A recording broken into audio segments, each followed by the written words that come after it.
ছোট ভাই যুবক ভাই বোনরা সবাই আমার অন্তর অন্তর থেকে দোয়া ভালোবাসা দিবেন। আসসালামু আলাইকুম। আপনারা সবাই ভালো আছেন? দিনাজপুরবাসী আপনারা ভালো আছেন? আলহামদুলিল্লাহ, আপনারা ভালো আছেন এটা শুনে আমি খুবই আনন্দিত। আপনারা, আমার নাম ওমর আলী রাজ, আমি নোয়াখালী ৫ আসন থেকে এমপি পদপ্রার্থী। আমার মার্কাটা কি জানেন? আমার মার্কা মোটরসাইকেল। অনেকে আমাকে না চিনতে পারেন, আমার বাড়ি কোম্পানিগঞ্জে। হানিফ আমেরিকান সিটি নামে নাম শুনছেন? হানিফ আমেরিকান সিটি আমার বাড়ি।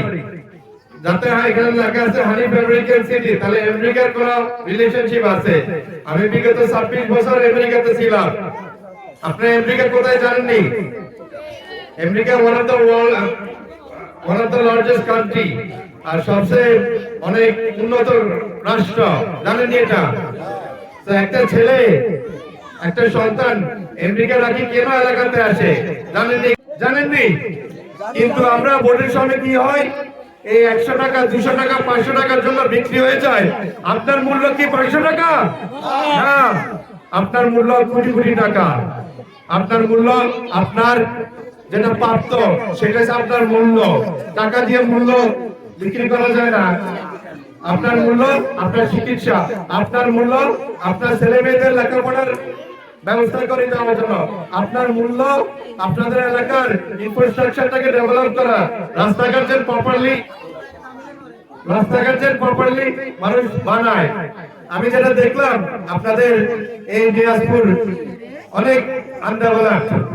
আপনাদের এখানে আমি জানি না বিগত যারা এমপি ছিল ওরা মেবি সময় দিতে পারে না, এটা ১০০% শিওর। ওরা কিন্তু আসে নয়। এমপিরা জানেন, ওরা এমপি হওয়ার পরে এলাকায় আসে না, শুধু ভোটের সময় আসে। কেন? একটা এমপি কে আমরা সবাই মিলে এমপি বানাই, ওরা এলাকাও আসতে হবে, থাকতে হবে, মানুষের পাশে যাইতে হবে, বাড়িতে যাইতে হবে। যেরকম ভোটের জন্য যাইতেছি, আমি ওয়াদা দিচ্ছি, আমি যেরকম আজকে ভোটের জন্য আসতেছি, আমি ভোটের পরে আসবো। আমি যদি পারি ১৫-২০ হাজার মাইল এমপিকে রেখে আপনাদের কাছে আসি, আমার বাড়ি বেশি দূর না, ২-৩ মাইল হবে, আমি কিন্তু আসতে পারবো। আগে চেষ্টা থাকতে হবে। আমি কি চেষ্টা আরো আগ থেকে শুরু করে দিচ্ছি আপনাদের পাশে থাকার জন্য।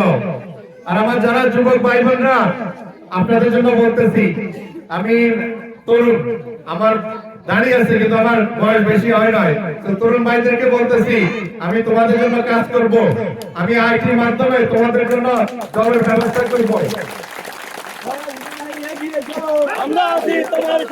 আমি যখন উপজেলা ইলেকশন করছিলাম তখন ভোট হয় নাই, তখন ওই দিন আমি বলছি আমাদের ভোটিং সিস্টেমটা করাপ্টেড মানে সঠিকভাবে ভোট